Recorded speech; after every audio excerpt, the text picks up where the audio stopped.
Well, hey everyone, thanks for joining. I'm Joseph Cole. Thanks, Sobin, for facilitating this for us today.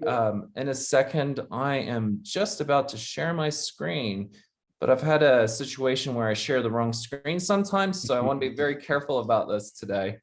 Excellent. And so, are you able to see my screen here? Yes.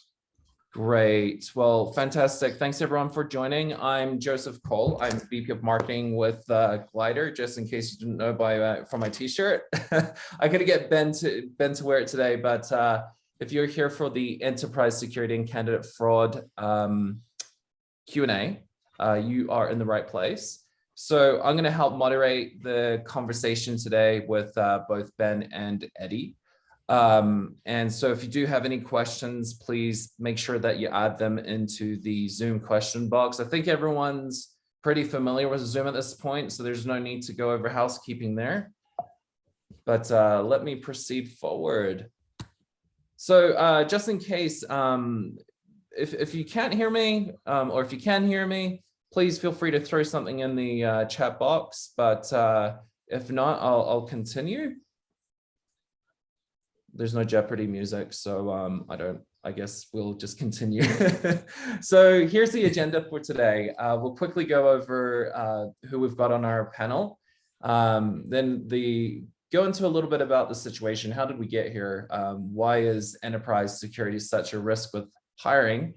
Looking at candidate fraud, the types of candidate fraud, and then looking at the impact. And of course, we're going to reserve time for a Q&A. At the same time, like I said, please feel free to add questions in the question box, and I'll endeavor to get to them and ask Ben and Eddy. But if you do want to actually speak live to Ben and Eddy, just let me know, and then I'll make sure that I unmute you.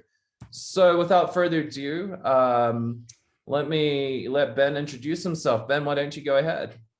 Thanks, Joseph. Hi, everybody. I'll be brief in my intro, but I've got about 30 years under my belt in terms of my professional career, largely management consulting and software experience. But within the last 20 years, specifically across a number of roles, I've been focused on the contingent workforce. So as in one of those roles, when I was with Brightfield, I advised hundreds of companies on their contingent workforce strategies, how to improve them, how to expand them, mitigate risk, improve quality, and those sorts of things. So thank you. Happy to be here, and thanks for attending.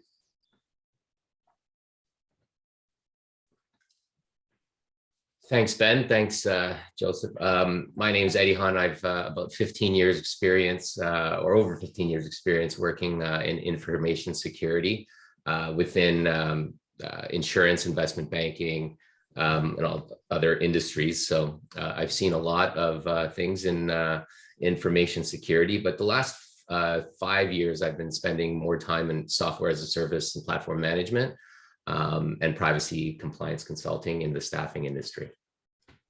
Awesome. Thanks, Eddy. And I think you have one of the most awesome titles. What is your title at TalentNet? VP of Security, Compliance, and Data Privacy. Amazing. So if you want to learn anything about that, you've got the two experts here today.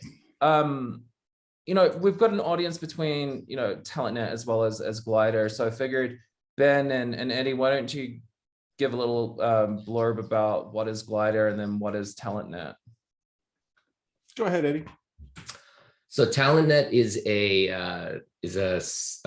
software as a service platform, a single page web application where we facilitate curation for direct source staffing.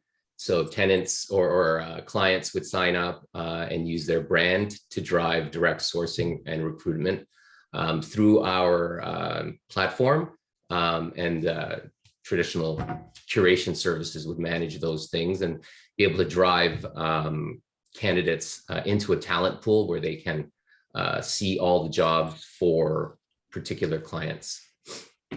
And awesome. It drives a lot of cost savings and efficiencies. Awesome. Thank you for that. That was something a little impromptu, but I appreciate it. I just thought, well, we've got Glider people here as well as TalentNet.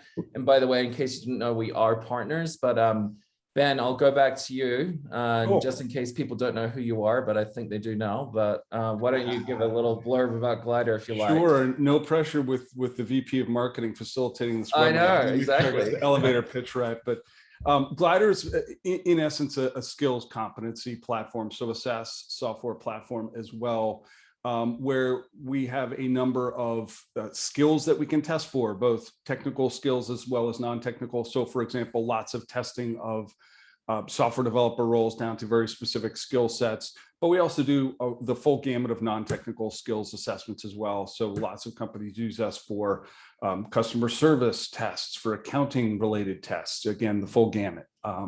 So we have a number of different products. The one that we're going to focus on today most in terms of the candidate fraud is our assessment product, as well as our live two-way interview product.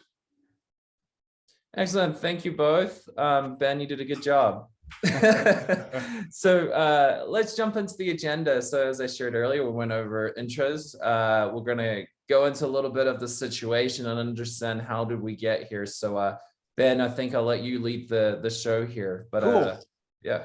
So this graphic just shows some of the drivers behind the use of contingent workforce. So it runs across a number of things, but being more agile, AKA having a more flexible workforce, addressing tech gaps that the entire probably planet is focused on right now, not enough resources to support the demand for digital transformation initiatives. So in a nutshell, tremendous growth in technical resources in general. So I mentioned I worked at Brightfield. I reached out to some of my friends there and asked about some metrics in this regard. So just to give you an example, they do a quarterly and annual sort of industry overview based on their data. Looking at January, the January before COVID really impacted the United States, just before people started paying attention to it and were aware of it. The number of IT workers has doubled over that time. And they have a graph that just shows that incremental month over month increase. So there are considerably more workers on assignment, but still a massive talent gap. So if you look at some of the Bureau of Labor Statistics reports, still lots of unfilled jobs. So what's happening, and I promise I'll bring this to conclusion, Joseph, I wanted to set the stage with some background.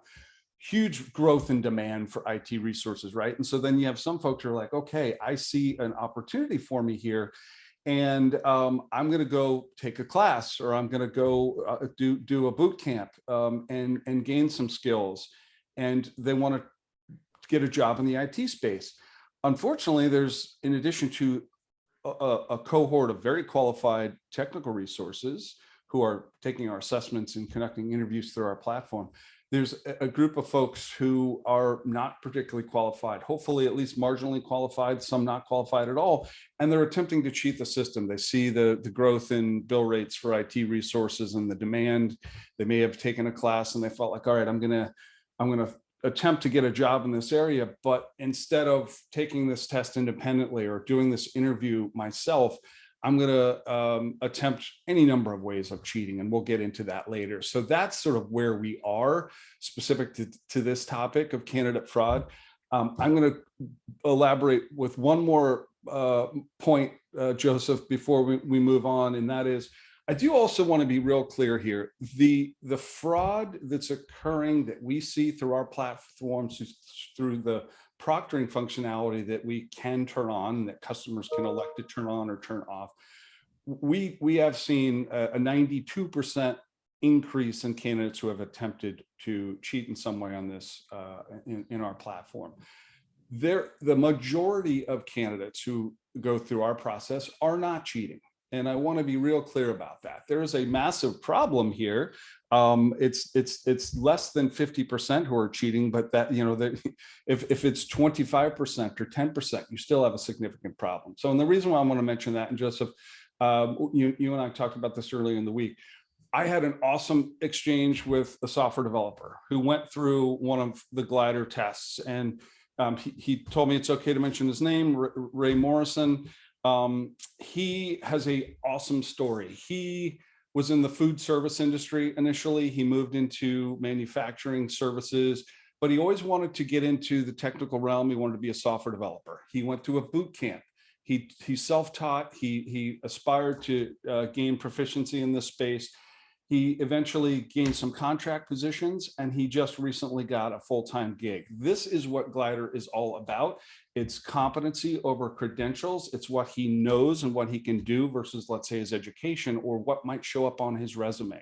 My reason for mentioning it is that he took a Glider test that had a lot of the proctoring features on it, and he felt like it was invasive. It was too much. And unfortunately, the reality is that because of the extent of cheating that is happening, we're focused on turning on features that help minimize it or use it as a deterrent so that someone who might think they need to cheat just won't take our test. But the key point, and then I promise I'll move on, Joseph, is there are lots of great stories about people upskilling themselves, getting roles, taking our tests, proving they're competent, and proving to companies that they should be hired for technical roles. And so the focus of this is on the risk of candidate fraud, impersonation. We're going to talk more about all the permutations there, but I really felt it was important to make sure that we're not casting too wide of a net here in terms of, you know, the community out there that's taking these tests and submitting themselves as candidates for jobs.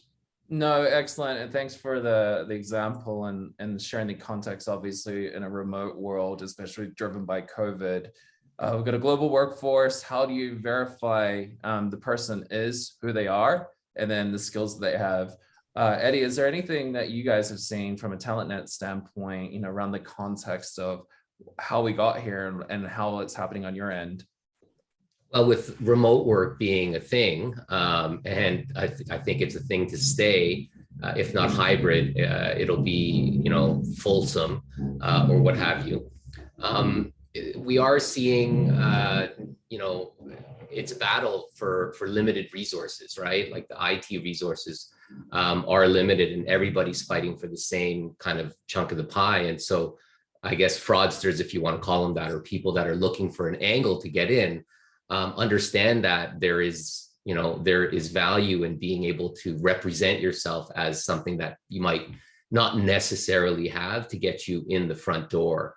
And because it's remote and virtual, the traditional in-person interviews or phone calls that have an in-person aspect, virtual calling and virtual meetings kind of don't have that same weight. And with, you know, with some of these things that they're doing and you know, getting other people to take tests or, you know, submit, you know, paperwork on their behalf and things like that, those things are increasing, and the risk associated with those types is it's a heavy cost when you are battling for limited resources. So it's something that we're looking at, and we're trying to figure out, you know, some other, you know, partnerships that we have with Glider AI, and perhaps some other things that we can do that will deter people from, at least on our platforms, deter people from attempting the fraudulent behavior. Excellent. Thank you. Ben, why don't you go ahead with this one? Sure. So this just illustrates the nature of the problem, frankly. If you look at the bottom graph, what this is showing is zoomed way out, is a view of the United States, and then in the bottom, the world, of candidate quality up at the top. So this is what we're interested in identifying in the aggregate based on test scores. Where are the most proficient candidates in the highest volume? And then the bottom, though, is showing the cheating. So in our platform, again, it's optional functionality you can turn on. A lot of it we recommend you turn on because of this challenge, and particularly with people taking these tests remotely. If you, let's say, if we hear a voice in the background and that voice was asking someone to give them the answer to the question or giving an answer to the question, if someone went away from the testing screen and went and got an answer from somewhere that they should not have, it'll flag these proctoring warnings. So what we look at is in the aggregate, the number of proctoring warnings that were triggered and where were they. And so when you zoom out this way, it looks like, you know, everything sort of east of the Mississippi is aglow in yellow. And I think, the entire country of India, if I'm looking at that correctly. But this just helps us to know what are we working with, and obviously we want to focus on the quality. And I wish that we could have more conversations about that and fewer about the fraud. But this is a real problem that companies are dealing with. So the image on the bottom is just showing those areas where we should be more concerned or focused on how can we mitigate the fraud, how can we completely eliminate the fraud in those areas. And awesome. And to be clear, this data was pulled from Glider. All of it has been anonymized, obviously. But as Ben said, it indicates that people, when taking assessments, are attempting some kind of behavior that is, one, considered suspicious, right, Ben? But two, also, there are people who aren't doing it, like at the top, who are actually doing extremely well. And one actual other insight that I thought is interesting, I don't know if the audience will find it interesting, but when we zoomed in on the data, at least at the bottom, there was more of the suspicious behavior, you can call it fraud, actually happening outside of the city centers. Most of it was kind of happening in more rural areas. So I don't know what they're doing out there or what they're drinking, but that's where a lot of it's happening. The other thing I want to point out too is it's not just isolated to tech, right, Ben and Eddie? Correct. Some of it's actually happening in non-tech roles too. Absolutely. Yeah, I kind of did want to mention it is not only tech. Some of the things it's not superficially fraud, but it's almost people running side hustles as well. Like if you're working on contracts and things like that, and you have a nice big contract rate, possibly what you could do, or what we've seen happen, is somebody would represent themselves as a contract to sign a contract, and they would get paid a rate. And then they would go to these rural areas where the pay rates are much lower, and then farm out that work, and then just kind of do multiples of contracts. The risk associated with these things are, the contract is between the contractual controls, or the obligations are between that one party and the client. And so if you have all these other people that are doing work for you, that's an unknown element. And so there might not be any security controls, there might not be, there could be data residency issues and other issues that pop up that heighten risk, that would just be an unknown risk, right? And that could, that's not something that you want to enter into. You don't know quality and all these other things. So, I mean, if it was a business, then you could say, hey, I'm running a business here, and then have a business level contract. But if it's someone kind of doing that on the side, it defeats those controls and introduces a whole swath of other risks. Yeah, no, 100%. And I think that's the unintended consequence that a lot of people don't realize. I am kind of going out of sequence here, but I just saw that there was a question from Holly, and I think it's super relevant to this slide. So I'm going to ask it, but actually, Holly, do you want to ask the question direct? I can unmute you. You can say yes or no in the chat, but let me know. All right, Holly. Holly, the pressure's on. Said sure.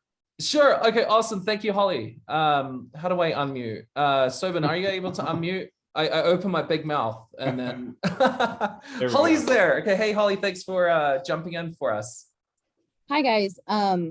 So I deal with this a lot just with what I do, but do you guys have a way of having these not be hacked, or just, I guess, like, you can just hire someone to take these assessments for you, right? Because I've taken a lot in my lifetime. Usually they always say they're like personality tests or math questions. But I mean, there's ways to get the keys for these, right? Is there an algorithm or some way that you guys have it where it's protected, where I can't just go hire someone on Fiverr to take it for me? Yeah, so I'll jump in there, and I'll first say that, when we were planning for this webinar, we talked about the value of a platform like TalentNet, and that someone's sort of putting literally their face out there and their profile and their bio out there as the person who is available. You can then and now I'll segue into what Glider does in terms of doing everything we can to assure that the person that is taking that test is the person whose resume has been submitted, who's going to be interviewed, and who's going to show up for the job. So some of the proctoring functionality that we have asks them, and I say ask because the candidate has the right to say, nope, not going to take a picture, not going to share my microphone, not going to share my browser, and they can leave the test. But when they agree to do these things, we're snapping a picture of them. So that's a deterrent up front right there that, okay, that's the picture we're going to compare when we interview you, and the picture when someone gets onboarded. And so in terms of just complete impersonation, we protect against that. We have a proctoring feature that we only recommend gets turned on when there's really critical issues of fraud, and that is where the candidate would have to enter in a passport ID or a driver's license ID and even potentially hold it up. And all of those things, again, are deterrents that this person that's taking the test is putting some skin in the game, that they're the one who's going to proceed further into the testing process. I guess we've muted Holly again. I was just going to ask her to make sure I've answered the question as directly as possible. If I haven't, Holly, all right, great, you're off mute again. Anything that you expected me to say, or that you thought you'd hear that I didn't cover? No, we just with everything, like you can mask your VPN or your location. Sure. And Yes. jobs can make it required where you share your a picture. I've had it where companies, they make you take a picture of yourself, Yeah. which that leads in legality, because bias and all that stuff. So I just didn't know. Yeah. But yes, you did. I'm going to try not to make this a Glider commercial, but we believe me, unfortunately, we've thought about all of this, and we iterate and we constantly evolve. So in terms of the bias, we have protections against that, and we can turn off these things when a manager is reviewing a candidate. No picture, no name, no email address, so that they're just looking at the test results. But we have other ways. So you mentioned people VPNing in. Yep, we have protections against that to detect that, and have seen some, it's either sad or funny or horrifying, I guess, examples of when that's gone really wrong for a candidate and they forgot that we were monitoring. But yeah, I mean, I think we have just over 50 proctoring features that you can turn on or off to address all the potential ways that a candidate might try to circumvent. Yeah, and the other thing is, Ben and Holly, is we believe that the candidate's best intentions are there, right? So at the same time, we want to ensure there's complete transparency, and the client, wants that for their candidates, right? So that they know what is acceptable, what isn't. But at the same time, from a product standpoint, we can provide you with a snapshot so that you or whoever else is next in reviewing that candidate can assess whether, yeah, this is possible. The other voice that I heard in the room was actually this person's kid who ran in and asked mom or dad, hey, can I go to, play at whoever's house? So anyway, that is, all about, the trust that we instill in making sure there's complete transparency. But Eddie, from a technical standpoint, have you seen any of this with TalentNet, and are there any other systems or techniques that can be employed? Well, we haven't really seen too much of this in terms of being able to hack the test, apart from having people take the testing for you. But it all depends on the end goal of the fraudster per se. Some people are litigious, and all they want to do is get in the door, get the job, and then try to try to get and stay there for a certain amount of time, so they're past their probationary period, and then look for any which way to get out of that job with a payment, right? So interesting. And then they have they have more on their resume for the next job, right? So they're buying themselves time at the candidate or client's risk. And then there are actual fraudsters that are trying to do other things. So each of those have different things that we have to look at and try to control. I'm not certain per se that there's any one control that we can put into place that would obviate the need for the Glider AIs of the world and our partners like that. So it's going to be a layered approach, a layered security approach, much like all security is, and that's that's basically what I've seen thus far. It's ever changing. Yeah. Very true. And I think this is a good segue to the next slide about the talent quality aspect, Ben. Yeah, sure. I'll do a little explanation of not everyone looks at scatter plots every day, but so our primary customers are employers, so large companies that are hiring employee workers, and staffing companies that are recruiting for contingent or contract positions, sometimes for RPO solutions. But within that, we also support contingent workforce programs where the entirety of the program will use glider tests. So before candidates are submitted, the recruiters have assurance of competency of the candidate, and those candidates get passed forward. So ultimately what happens is rising tide lifts all boats. Candidates that weren't proficient or that had cheating issues don't even get considered, and the quality of the resources goes up overall. This scatter plot, each dot is an agency, a recruitment agency that is using glider. And the two axes, the x-axis on the bottom, the candidate pool, that's the volume of candidates going left to right.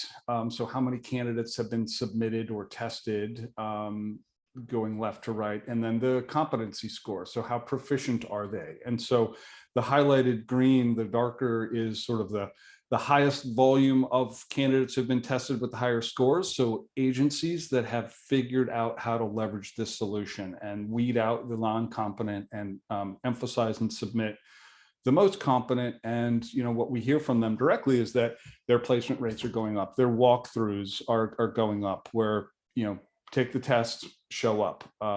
Lots of minimizing of tech screening after this process. So this is just something we look at. We advise our customers who are recruiting agencies who may be in the bottom left on this graph to sort of look at, well, how can you improve the overall competency of your candidate base that you're submitting into your customers?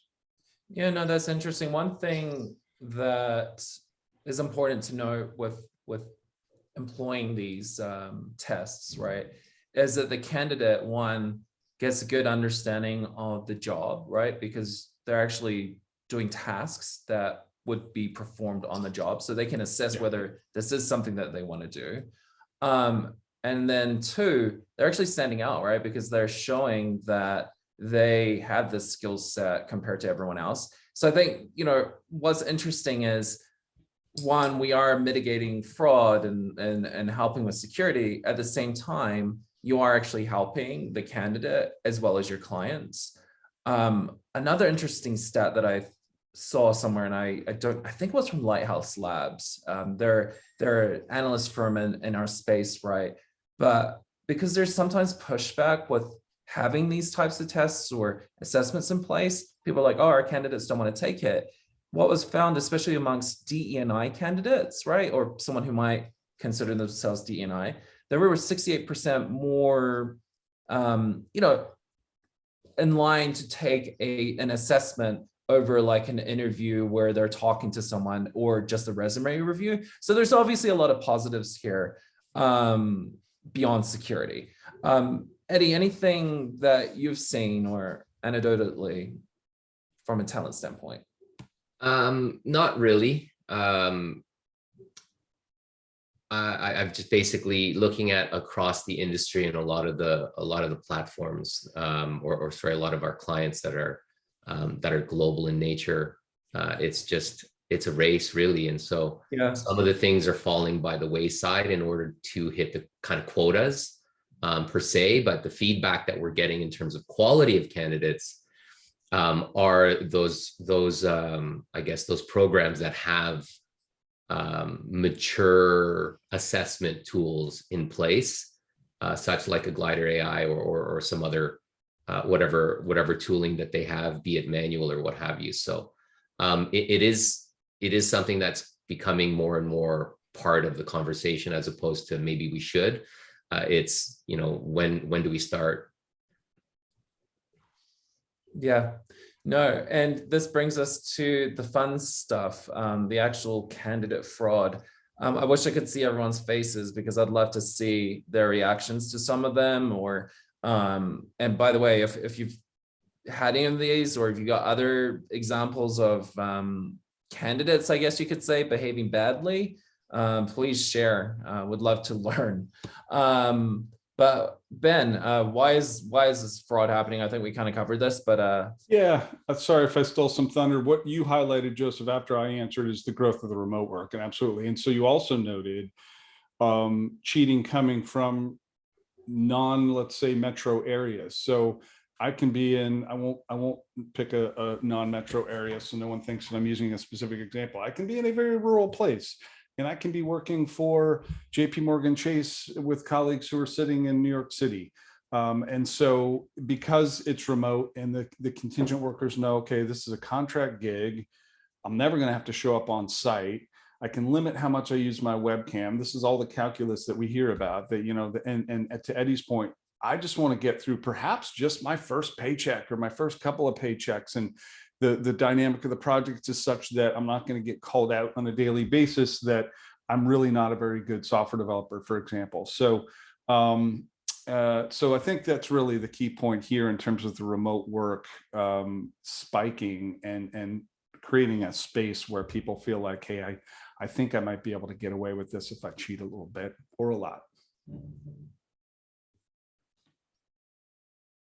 all right. Eddie, anything there, or I can go back, or? No, that's the gist of it, really. Remote work is opening a lot of doors that were shut before. It's shining light on some of our the strengths and weaknesses of our hiring from a virtual perspective and what we expect and what is actually happening. So that's why we're here. We're trying to shed light on those things and put controls in place so that we minimize that risk. Awesome. And these here, Ben, you'll speak to more of them. You gave an actual example of from a candidate's standpoint, right? But this is probably the audience here, and I'm pretty sure the folks on the call or in the Q&A today can probably appreciate this. But Ben.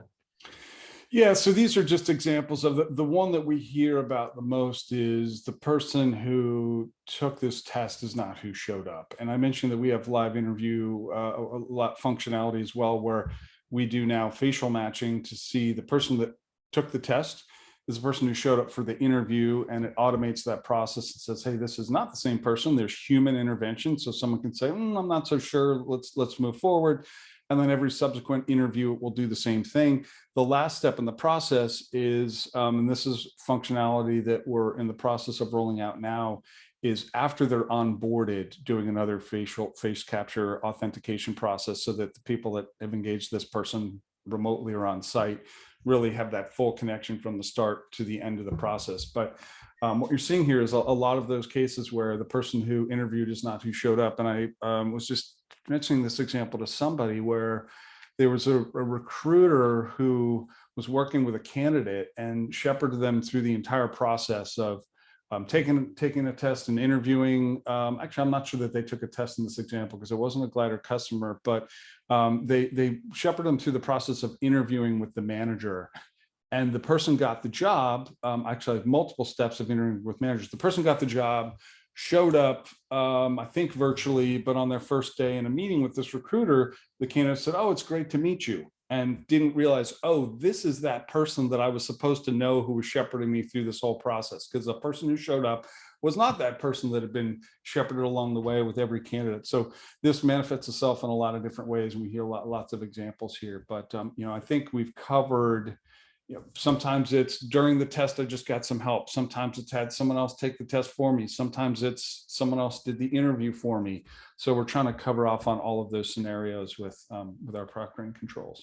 Right. You've seen things where people are lip syncing, right? Yeah. And people are like, that's not the person talking, right? Yeah. And then there's others where, I don't know, they have an earpiece in and yeah. I don't know if there's other, Eddie, if you've experienced any of that. I think we're jumping into the list of things that we're going to talk on the next slide. But before we do that, no worries. Before we do that, there you go. Eddie's on track. Before we do that, thunder. I think there is a question which kind of ties into testing from the IT perspective. Are you seeing any pushback from candidates about taking the tests, hearing that many IT staffing firms are losing candidates once they are asked to take a skill test? From from I guess the staffing industry perspective, on our platform anyway, most candidates are well, most of our candidates are you know, big companies or global companies that the jobs are really highly coveted. So typically the understanding is if you're registering for a profile, and you're giving all that information of your, you know, matching statistics and performance and skills and all of that stuff, you'd be willing to take the test to differentiate yourself. And with, you know, with the assessments that are, you know, integrated into the platform, it makes it a lot easier when the profile is submitted for a job. But across the industry in a hot market, how have you seen, has there been pushback from candidates not wanting to take the test and saying, I could just pick up the phone and answer and get a job anywhere? Why do I have to take this test? Yeah, we certainly do see that. And I track this very carefully because it's critical. I always refer to this as a delicate ecosystem, and the candidates are a critical part of that, obviously. And if they are not comfortable or willing to take the test, that's a problem. So on average, across our contingent workforce programs, where the number's a little lower than it is in other scenarios, particularly if they're taking a test for an employee position where those numbers are much higher, it's about 65% of the candidates who are invited are willing to take the test. So that's 35% who are not. Some of that is, oh, I probably won't do very well, so I'm not going to take your test. But there's absolutely a portion in there of, hey, I'm competent, my resume speaks for itself, get me on the phone for 10 minutes and I'll prove it to you. I'm not taking this test. And so we work really closely with the recruitment agencies that are talking to these folks, and the employers are talking to these folks on a daily basis. And we give them some of the key selling points for candidates, promoting their score, having the score differentiate them for a position where it's getting flooded with resumes. Yes, you're a rock star. Prove it by showing that you got a 99 on your test and you should go straight to the top of the finalist pile. It's higher. We have some companies that have attempt rates in the 90s. And the key difference is they talk to that candidate before they send them an invite to the test. If they're just blasting out these invites, they have a much lower attempt rate. But when they assure them of this is the role, yes, you have to do this.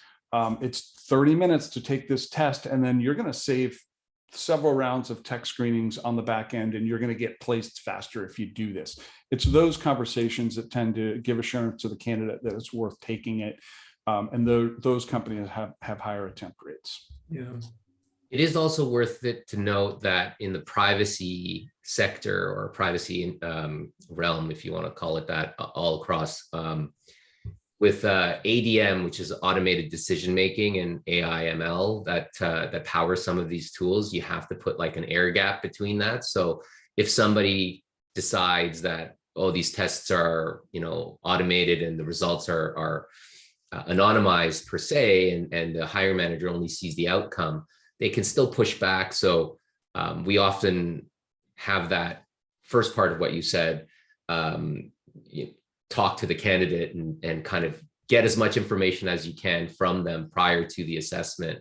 And so if there might be less weight, but it's a human decision at that point, the hiring manager has to make that decision, and there can't be any weighted kind of, or there can't be any other weight put on it that's tied into the automated decision making. So that air gap has to be there, but it is something that is of concern when someone doesn't want to take a test for whatever that reason might be. Yeah.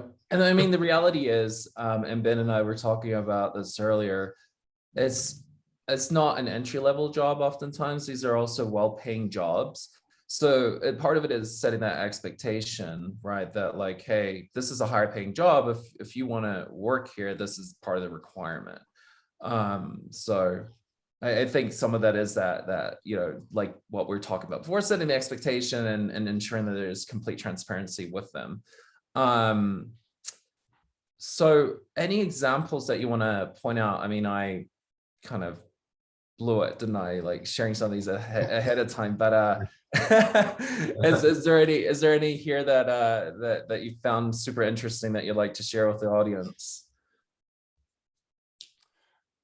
I'll jump in to talk about the lip sync are the ones that are, again, I don't know if it's funny or sad, but where we hear these stories of people and at first they're not sure because the audio is out of sync and they say, oh, we've got a bad audio connection. But the one of the funnier examples, I guess, truly funny, is that the candidate that was on screen was getting the answers fed to them by someone off camera, and the person off camera was the one giving the answers. The candidate on camera was lip syncing, and then they forgot that they were supposed to be lip syncing, and they just tuned out and they just stopped. And so they're, Oh my gosh. no facial movement whatsoever, and you still hear the person talking. But I'll do another shameless glider plug. We've built some new proctoring functionality to detect the lip syncing, and they have to go through a step to confirm that the person speaking is the person that you see on screen. Yeah. What about the eye movement when you see someone's like looking over? Yeah, so we have facial tracking where it literally is just that. This is where some of the AI comes in. It puts a little green circle around your face and it notes your head movement, but also your eye movement. And some of it's just, you know, we have a sort of a tolerance for how long you're looking away before it gets flagged, because I don't know, I've probably looked away from the camera a bunch of times just during this webinar, but it will note that. And when the cheating is triggered, it's very clear. So I've seen some of these because we see it. The recruitment agency or the employing organization sees it. Largely, it's just the talent organization that sees it, and managers are less concerned about this because they assume there's no cheating. They focus on the answers, right? But when we see it, and we are often asked to say, like, what do you see? Do you think this is an issue? It's often look at the question, look away somewhere else, or even just their eyes are looking either to someone giving them an answer or some other thing, some source of the answer, right? So every question they're looking away and then they're answering the question. So that's an obvious one that track. Yeah. And then the other thing is, it's not just the recruiter. I mean, sometimes these candidates will think, oh, it's the recruiter that's making me do this, but it's actually the hiring manager. Like the hiring organization for sure. Yeah, and again, so the competency testing, brilliant, right? Prove that the person that you're going to hire can do those very specific things where it makes sense. And then the proctoring comes in as a necessary evil. But the decisions on what to turn off are generally the hiring organization, and it's based on how much risk they see of people cheating. The decision to have someone take a test is the hiring organization as well. So yeah, I would just say also, just, but it was important. I wanted to say up front, like, not all candidates are cheating, and there's a majority of candidates who are not. And also, yes, please don't beat up recruiters who are asking you to take these tests, because they're doing their job, and it's all part of this delicate ecosystem that I mentioned. Recruiters are critical to that process. Awesome. We do have another question that kind of ties into, I get the back end of this, kind of like the fulsome nature of where this fraud is coming from. So who is coordinating the fraud, and are there firms, quote unquote firms, who are coordinating fraud, or and just telling their talent to do this type of behavior, or are you seeing it just in individuals who are doing the fraud? It's a great question. It is a good question.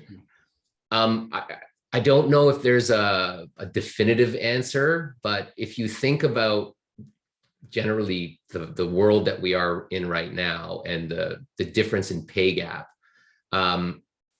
if you're in an area where you're traditionally getting paid whatever $25 or $10 an hour, anywhere in that range, $10, $15, $20 an hour, for something where in other areas it's traditionally in the above $100 an hour, and you can fraudulently, or you can successfully get a job per se, and you get this job and then you get another job the exact same way the next day.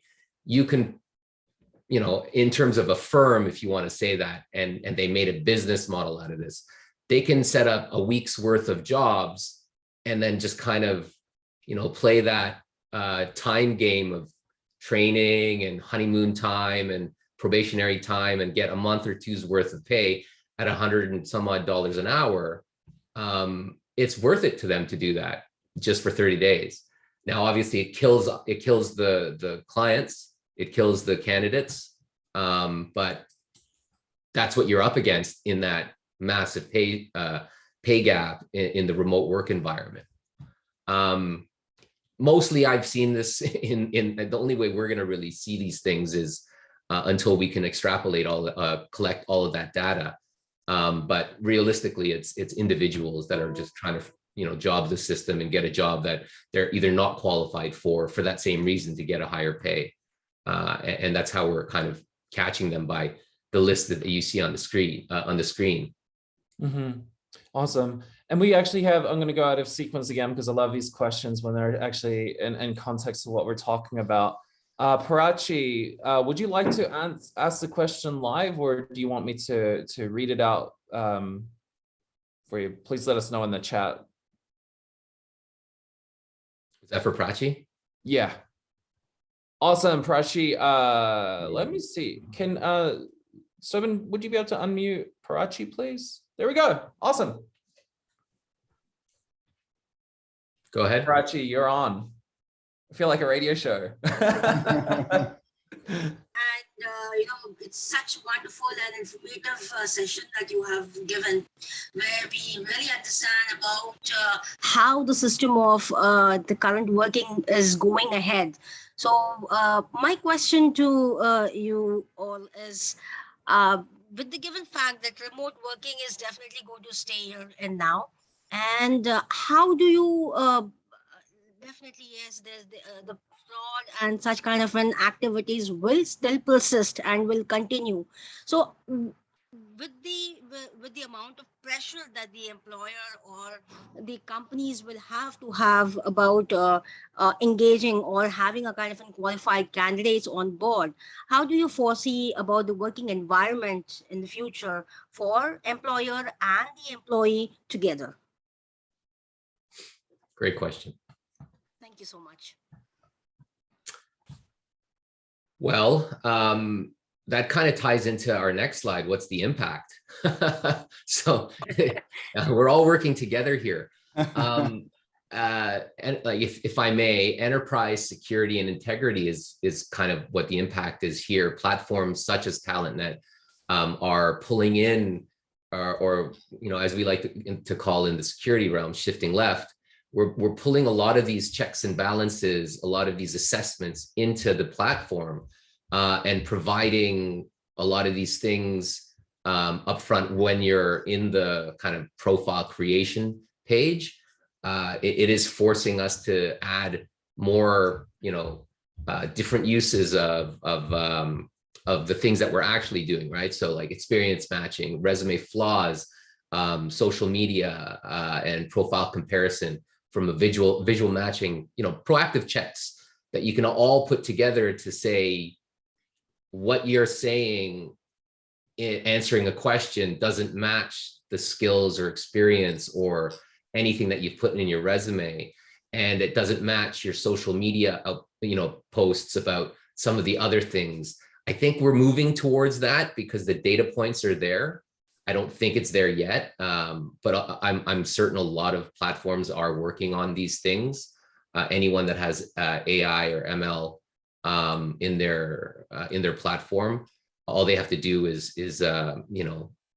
inform their algorithms to look for some of these metrics and ingest that data. The data's there, right?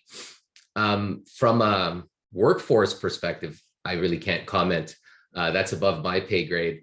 To say that we're gonna, fully get rid of remote and go back into the office, but I think hybrid's here, and I think it's here to stay. My opinion. Yeah, I would agree with that for sure, and I think it's a pendulum swing a little bit. And I remember early in COVID, a very large technology organization announcing they were going to have work from anywhere forever. And I'm far enough in my career where I was like, there's no such thing as forever in corporate America. Policy will change, and hopefully not too many people moved into the mountains and were asked to come back. But overall, absolutely, there's just too many efficiencies to it, whether it's accessing resources from a place that aren't local that you really want to have on your team. I think there's enough controls in place. So getting to the question, I think, in my day, I work remotely, have for the past year, and in other stints in my career, have for long stretches worked remotely. Between chat function, Slack, chat function, we use Teams, text, phone calls, emails. Like, I'm accessible throughout the day. If I were unavailable for long stretches, it would be very conspicuous. And I think the nature of a lot of work is that way, where I think that's what people worry about. And let me throw the Elon Musk quote out there about, if you want to work here, you better come into the office. I think it's from a position of, if you're not working from the office, you must be non-productive. You must be goofing around. You must be going and doing your errands and going to the gym and that kind of thing. And my feeling is that is absolutely not the case. And there's enough natural controls in place today with how we work to make sure that that doesn't happen. So I agree. I think it's here to stay. An interesting, I guess, Prachi's, to answer your question, based on what Ben and Eddie were saying, I think it's just as remote work has normalized, right? There's the normalization of that, and it's an expectation that people have now. So is the normalization of these assessments. And then the thing is with that, right? It's almost like the business world is way ahead of the geopolitical world, but at the same time, now that you're tapping into this massive workforce, there are these inherent risks. And so I think people are now beginning to understand that. And I think in that conversation you had with that guy, Ben, he was like, oh yeah, no, I get it, right? But it's like, what is that balance? Yeah, and the interesting thing was he never even occurred to him. Why would somebody do that? They're going to get found out as soon as they show up. Well, unfortunately, it is happening. Yeah. So I just got a note that we have about 10 minutes left. And sorry, Prachi, it looks like you were going to say something, or is that just me imagining? Was actually, yeah, definitely. You have answered to my question, like my concern and all.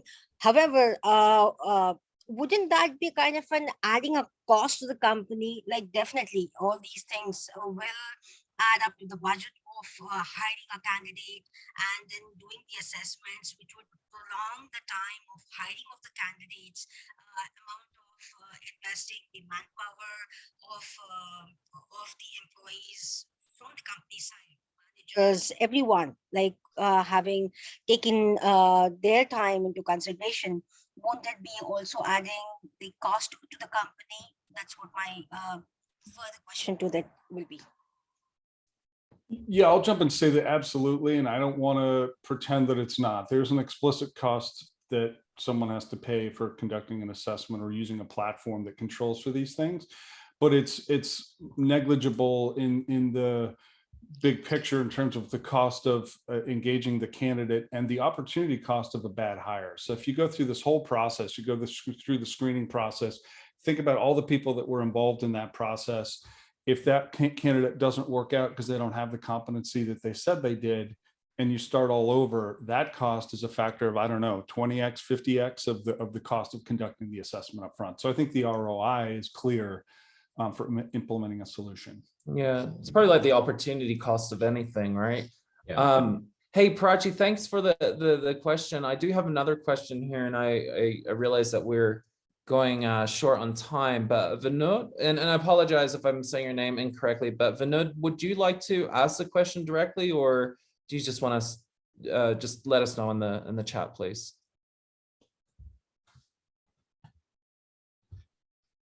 Okay, so Vinod's question here is how do you check on the dual employment fraud based on today's work from home or hybrid work environments?